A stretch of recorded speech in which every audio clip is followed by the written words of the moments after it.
melalui PP nomor 39 tahun 2022 kita menjadi perguruan tinggi negeri berbadan hukum yang ke-21. Mungkin ada nggak sih dari sisi kelemahannya PTNBH ini, Pak? Ya tentu saja setiap ada kelebihan pasti ada kekurangan ya. Betul. Jadi jangan-jangan UT menjadi perguruan tinggi yang mahal, yang selama ini UT itu perguruan tinggi yang paling terjangkau, paling dekat dengan masyarakat itu. Nah jadi melalui PTNBH ini Pak, kira-kira kita yakin nggak sih bakal membawa UT ini semakin lebih baik, semakin lebih maju gitu?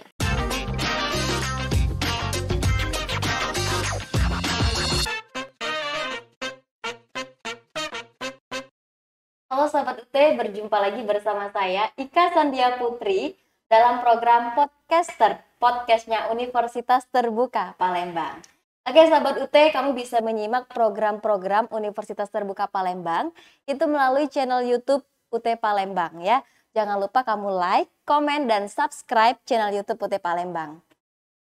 Sahabat UT, beberapa universitas sudah memasuki tatanan baru, yaitu perguruan tinggi berbadan hukum atau disebut dengan PTNBH. Nah, termasuk dari Universitas Terbuka, sekarang sudah memasuki perguruan tinggi berbadan hukum. Mungkin sahabat itu juga penasaran, apa sih itu PTNBH? Nah, akan kita bahas ya. Kebetulan kita sudah kedatangan narasumber yang spesial banget di hari ini ya. Wakil Rektor 2, Bagian Keuangan dan Umum, Bapak Profesor Dr. Ali Muktianto, SEMSI. Halo Bapak. Halo Ika. Halo, sehat ya Pak ya? Alhamdulillah. Alhamdulillah sehat ya. Bapak boleh disapa dulu Pak, sahabat UT Pak. Selamat berjumpa dalam podcaster UT Palembang. Kita bisa bincang-bincang tentang berbagai hal bersama Ika. Betul. Iya, nah Pak, jadi kan mungkin tadi sudah kenalan, mungkin sudah tahu juga namanya Bapak gitu kan. Iya. Nah mungkin apa ya, mengemban di bidang apa sih Pak gitu? Ya, tepatnya saya bulan November tahun 2021 saya diberi amanah oleh Pak Rektor untuk mengelola bidang umum dan keuangan dan umum, yang kalau dibahasa sederhanakan itu mengurusi 3 hal Kak, yaitu uang, orang, dan barang. Orang dan barang. Ya, jadi mengurusi. Jadi kayak mencakup semua Pak. Ya, keuangan, kemudian pengelolaan sumber manusia dan juga aset. Oke, jadi mungkin hampir keseluruhan ya. Hampir keseluruhan Pak Ali yang handle gitu. Enggak juga. Gitu. Oke, nah Pak Ali, tadi kan kita berbincang pas pembukaan tadi Kak bilang PTNBH gitu. Ya. Mungkin sahabat UT juga penasaran, apa sih Pak PTNBH itu? Ya, terima kasih Kak. PTNBH itu secara sederhana itu adalah satu status badan hukum dari perguruan tinggi negeri saat ini ya. Kita tahu saat ini ada 3 jenis perguruan tinggi negeri. Yang pertama adalah perguruan tinggi negeri yang merupakan satuan kerja langsung di bawah Kementerian Pendidikan dan Kebudayaan Riset dan Teknologi. Kemudian yang kedua sudah agak sedikit ada otonomi, khususnya di keuangan, itu naik level menjadi perguruan tinggi dengan pengelolaan keuangan badan layanan umum. Salah satu kelebihan PKBLU atau pengelolaan keuangan badan layanan umum adalah kita memiliki keleluasaan untuk memperoleh dana dan sekaligus untuk membelanjakannya ya, dan kita memberikan laporan tiap akhir tahun. Nah, level yang boleh dikatakan sebagian orang menyebutnya sebagai level tertinggi itu adalah perguruan tinggi negeri berbadan hukum atau PTNBH. Nah, PTNBH ini ciri khas utamanya tentu saja adalah otonomi. Jadi perguruan tinggi ini diberikan status badan hukum, status mandiri dan otonom dalam hal khususnya akademik, kemudian keuangan, pengelolaan sumber daya manusia, aset, dan tata kelola. Nah, di tanah air saat ini sudah ada 21 perguruan tinggi negeri berbadan hukum, dan UT melalui PP nomor 39 tahun 2022 kita menjadi perguruan tinggi negeri berbadan hukum yang ke-21. Oke, berarti kita yang ke-21. Ya. Mungkin ada yang ke-22 nanti selanjutnya. Ya, insya Allah seperti mitra kita yang di Palembang, Unsri itu insya Allah yang ke-22 ya. Iya, berarti berdekatan ya Pak Berdekatan. ya. Oke, nah itu mungkin dari sisi kelebihan tadi sudah Bapak sebutkan juga. Mungkin ada nggak sih dari sisi kelemahannya PTNBH ini Pak? Ya tentu saja setiap ada kelebihan pasti ada kekurangan ya. Betul. Tapi yang kita harapkan adalah kelebihannya yang bisa kita eksplor, kita eksploitasi untuk memberikan kemanfaatan yang sebesar-besarnya bagi UT. Ada selentingan kabar yang mengatakan bahwa kekurangan PTNBH itu karena dia bersifat otonom, PTNBH itu bisa sesuka-suka untuk menaikkan SPP, misalkan gitu. Kemudian pembelanjaan yang semaunya sehingga malah munculnya inefisiensi. Nah itu saya kira tergantung kepada niat dan keprofesionalan pengelola PTNBH. Harusnya itu tidak terjadi. Jadi kita mestinya setelah PTNBH, organisasi kita, perguruan tinggi kita, UT ini semakin efektif, efisien, dan ekonomis. Dan yang paling penting, layanan kepada pelanggan utama kita, kepada mahasiswa adalah layanan yang terbaik. Betul. Gitu. Jadi emang mau se-efisiennya kita itu tergantung dari kita yang mengelola. Ya itu tadi kelemahan ada yang mengatakan eksploitasi SPP dengan menaikkan UKT secara tidak bertanggung jawab lah gitu, sehingga banyak orang tua atau masyarakat yang mengeluhkan UKT-nya. Namun untuk UT namanya nggak berlaku itu. Iya, justru betul. Pak Rektor dengan PTNBH ini bertekad untuk tidak menaikkan UKT. Oke, jadi ini informasi penting ya dari Pak Ali langsung ya. Kalau UT itu tidak menaikkan SPP-nya enggak ya Pak ya? Enggak. Betul, jadi jangan khawatir ya. Karena mungkin sebagian sahabat UT ini mungkin ada yang paham juga. Takutnya SPP-nya dinaiki gitu ya Pak ya. Takutnya biaya ini malah ditambah-tambah. Gitu. Iya, karena kita udah bebas ya, udah otonom ya. Iya, jadi kalau SPP enggak ya insya Allah. Karena kita sekarang sekalipun sudah berbadan hukum mandiri, kita punya majelis wali amanat yang dengan perangkatnya juga melakukan pengawasan yang khususnya bidang non akademik. Sementara yang akademik kita diawasi oleh Senat Akademik Universitas. Jadi juga tidak suka-suka. Iya, maka pengawasannya semakin dekat. Betul. Jadi tetap diawasin gitu ya. Iya, diawasi, dipantau juga. Tidak suka-suka lah, bukan gitu. Oke. Nah, jadi melalui PTNBH ini Pak, kira-kira kita yakin nggak sih bakal membawa UT ini semakin lebih baik, semakin lebih maju gitu? Ya, kalau saya sih 100% yakin ya. Bahkan boleh dikatakan lebih dari 100% dengan status PTNBH ini kita akan berhasil dan mencapai cita-cita kita sehubungan dengan otonomi yang kita miliki. Pertama, kita akan diberikan otonomi di bidang akademik.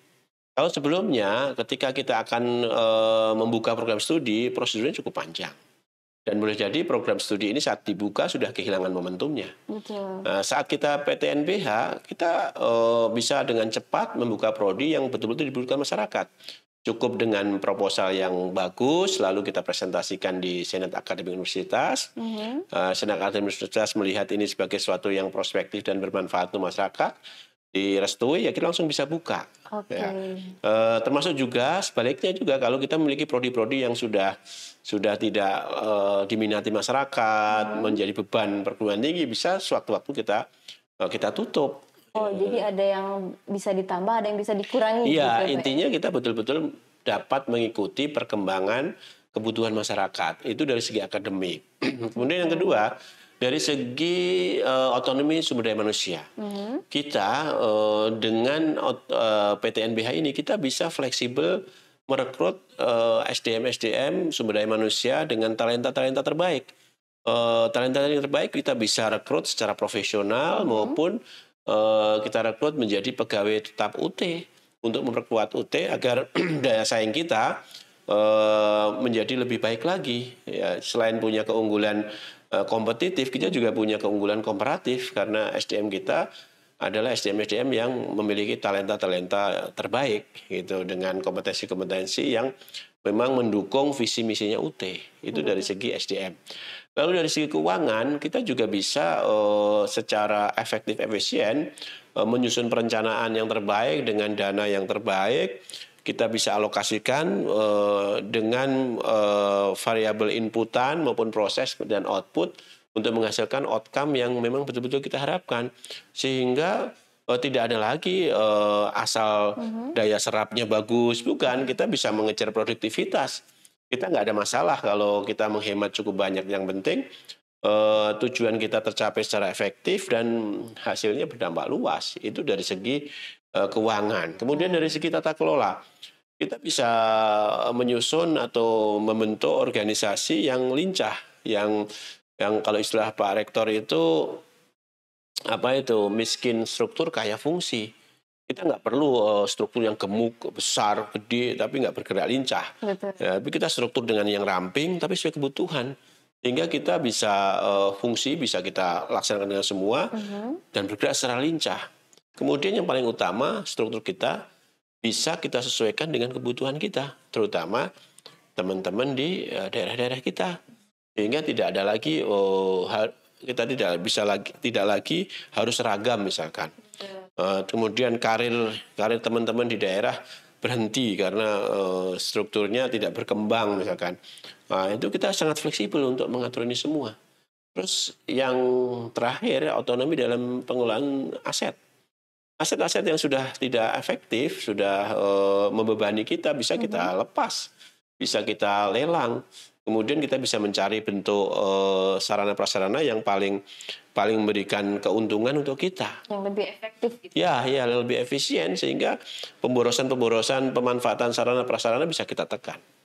Oke. Gitu. Itu dengan adanya PTNBH ini ya, rektor dan wakil rektor itu sudah memasang strategi itu semua ya Pak ya, mulai dari segi pengelolaan keuangan, manusia gitu ya. Semuanya sudah dipikirkan gitu ya. Iya. Oke, jadi jangan khawatir. Jangan khawatir lah ya, insya Allah. Takutnya nanti kalau UTUD PTNBH, wah kayaknya semakin mahal nih. Nah itu memang betul gitu. ya, yang paling dikhawatirkan oleh masyarakat ya. Iya. Jadi jangan-jangan UT menjadi perguruan tinggi yang mahal, yang selama ini UT itu perguruan tinggi yang paling terjangkau, paling dekat dengan masyarakat itu. Enggak, kita bertekad tidak akan menjadi mahal.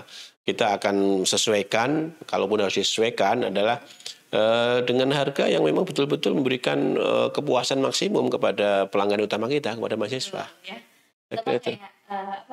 Kegiatan wisuda mungkin ya kegiatan wisuda nanti kita akan sedikit modifikasi ke depan agar ya sesuai dengan keinginan atau budaya khas daerah itu yang selama ini kan terkungkung oleh UKT, yaitu nanti kita harapkan untuk komponen wisuda ini bisa kita berikan masing-masing daerah untuk menjalankan wisuda sesuai dengan ciri khas masing-masing, namun tentu saja dengan budget yang betul-betul bisa dipertanggungjawabkan gitu. Ya. Jadi kalau untuk kegiatan wisuda itu tetap mengikuti daerah masing-masing juga Pak ya? Ya karena kayak tadi juga. Ya luar biasa lah tadi wisuda itu. Oke, tadi kan kebetulan kita baru aja mengikuti kegiatan wisuda UT Palembang periode 1 2023 ya. Kebetulan ada Pak Ali juga di situ. Gimana sih Pak kesannya? Wah, saya sangat sangat bangga, gembira dan kalau istilah bahasa saya itu ngangenin ya, karena wisuda seperti ini jarang-jarang loh. Pertama pimpinan daerah tertinggi ya, gubernur bisa hadir, bayangkan. Di sela-sela kesibukan luar biasa, hadir kemudian memberikan sambutan, memberikan wejangan kepada para alumni kita ini luar biasa. Ini menunjukkan bahwa komitmen pimpinan daerah untuk mendukung UT ini keren. Satu itu. Yang kedua juga hubungan kita dengan mitra perguruan tinggi negeri setempat. Unsri, Prof. Anies hadir dari awal. Luar biasa. Beliau sebagai rektor Unsri, Universitas Sriwijaya, mitra kita yang awal mula mengasuh kita, itu menunggu kita. Itu artinya bahwa hubungan UT dengan Unsri itu baik-baik saja dan makin mesra kan gitu. Sehingga tidak ada persaingan di situ, yang ada berbagi tugas kan. Betul. Gitu. Jadi saling melengkapi, saling kerjasama. Iya, terus kalau kita lihat Ika di luar tadi betapa keluarganya itu begitu bangga kan. Betul. Dengan lulusan UT, begitu banyak yang hadir gitu. Dengan ramehnya. Wah, itu kan itu jarang-jarang loh. Betul. Jarang-jarang. Sampai-sampai kayak di luar itu sudah kayak zombie gitu. Walaupun kita keluar gitu kayak takut banget mau keluar. Oh, begitu banyaknya orang. Kalau tadi di dalam sekitar 900-an ya, di luar mungkin 3-4 kali lipat tuh. Iya, mungkin lebih Pak ya. Dan ada hiburan, bunyi suara lato-lato. Iya. Itu kayak apa ya? Khas ya Pak ya. Kalau mungkin karena sekarang lagi trending banget lato-lato gitu ya Pak ya. Jadi di mana-mana ada, sekarang kayak nggak bisa hilang. Yang penting aman ya, jangan sampai jadi korban. Jadi kesannya itu ngangenin Pak ya. Ngangenin suasana seperti ini tuh kan bagi mahasiswa, apalagi ya bagi alumni itu kan sekali seumur hidup. Kecuali mereka mau ambil prodi sarjana lagi di UT ya. Tapi ini kan pengalaman yang mengesankan dan disaksikan oleh keluarga, disaksikan oleh pimpinan daerah itu. Dan ya saya sendiri mewakili Pak Rektor bisa hadir di sini. Jadi itu sebuah menurut saya keberkahan lah untuk kita semua. Mereka juga kayak senang dan bahagia juga ya Pak ya. Pasti. Karena melihat di situ tadi rame, terus juga kegiatannya juga juga susun dengan sebaik. Iya, dan pasti bangga karena tidak semua orang loh gampang lulus dari UT. Betul. Kan dulu UT itu katanya gampang masuk susah keluar. Iya. Dan mereka bisa membuktikan. Mereka bisa lulus tepat waktu. Bahkan tadi kalau sempat menyimak itu ada 3 mahasiswa kita aktif tuh yang diberi beasiswa oleh IKUT, IPK-nya 4 semua. Gimana belajarnya saya bilang gitu. Padahal itu bukan yang tatap muka gitu. Iya, ini jarak jauh, bukan kelas jauh ya, beda banget loh, hati-hati. Ini jarak jauh, jadi sistem pembelajaran yang benar-benar mandiri. Mandiri dalam arti bahwa proses belajar antara sumber belajar, hubungan sumber belajar dengan pembelajar itu difasilitasi oleh media.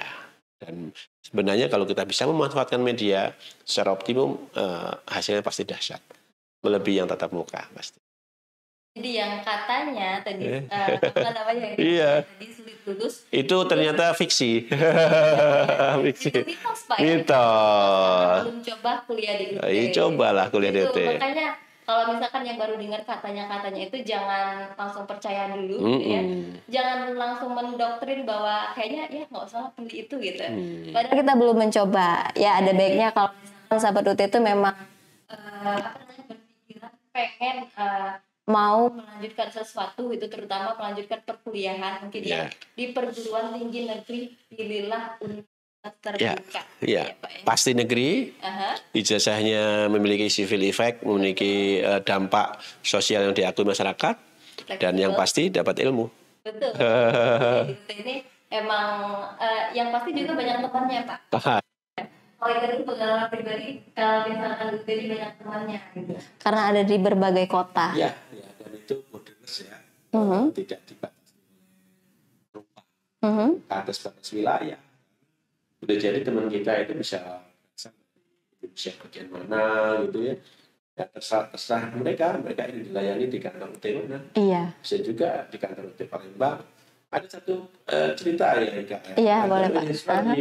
Dari Jakarta itu milih dilayani di kantor UT Denpasar. Oh gitu. Ya. Jauh ya Pak ya dari Jakarta ke Denpasar. Iya, karena dia ingin ya Pak kalau saya ujian pasrah jalan-jalan ke Denpasar. Gitu. Oh gitu. Pembelajaran itu bisa dengan online. Juga. Iya. Tapi pasti pun dia dilayani standar Indonesia. Betul. Karena sudah punya tujuan yang sama, yaitu melayani dengan baik ya Pak ya. Punya jaminan kualitas yang sama. Betul. Jadi mahasiswa kita di ujung Papua sana sama layanannya dengan mahasiswa yang ada di ujung Sabang. Betul. Jadi sama aja gitu ya, mau di mana aja. Nah Pak, ini karena segmen terakhir gitu ya. Boleh deh, karena Bapak tadi mengikuti kegiatan wisuda juga, di situ melantik wisudawan ya yang ada di Universitas Terbuka Palembang. Apa sih Pak harapan Bapak untuk wisudawan setelah mereka wisuda pada hari ini? Ya, yang pertama saya berharap jangan berhenti belajar begitu mendapat gelar sarjana dari UT. Teruslah belajar menjadi pembelajar sejati, pembelajar sepanjang hayat. Yang kedua adalah amalkan seluruh pengetahuan, seluruh ilmu yang diperoleh dari UT untuk menaikkan kapasitas dan kapabilitas kalian. Yang ketiga adalah tentu saja menjaga nama baik UT. Betul. Bagaimana cara menjaga nama baik UT? Berbaktilah, bermanfaatlah untuk banyak orang. Jangan untuk hanya diri sendiri. Khairun nas sebagai manusia itu yang menurut Pak Gubernur tadi yang disampaikan dikutip oleh beliau tadi adalah yang bermanfaat untuk sesama. Jadi tetap optimis, terus belajar, baik belajar formal maupun informal. Kalau ingin belajar formal di jenjang lebih di atasnya, jangan sungkan-sungkan kembali lagi ke UT, melanjutkan S2 atau bahkan sampai dengan S3. Kita Betul. Jadi di Universitas Terbuka ini sudah ada S1, S2, S3 ya Pak ya. Jadi untuk jurusannya juga banyak, prodi-prodinya. Jadi silahkan aja dipilih untuk jurusan yang disukai atau yang diminati gitu Pak ya. Oke, Pak Ali, mungkin ini segmen terakhir kita tadi sudah ya Pak ya, kita bincang-bincang. Pokoknya terima kasih banyak Pak Ali sudah mampir ke ruang podcast kita yang sederhana ini Pak. Keren ya Pak ya. Oke, mungkin sampai ketemu di lain waktu Pak ya. Iya, amin. Saya selaku pembawa acara Ika Sandia Putri dan Ali Prianto. Oke, kami pamit undur diri. Wassalamualaikum warahmatullahi wabarakatuh. Dadah.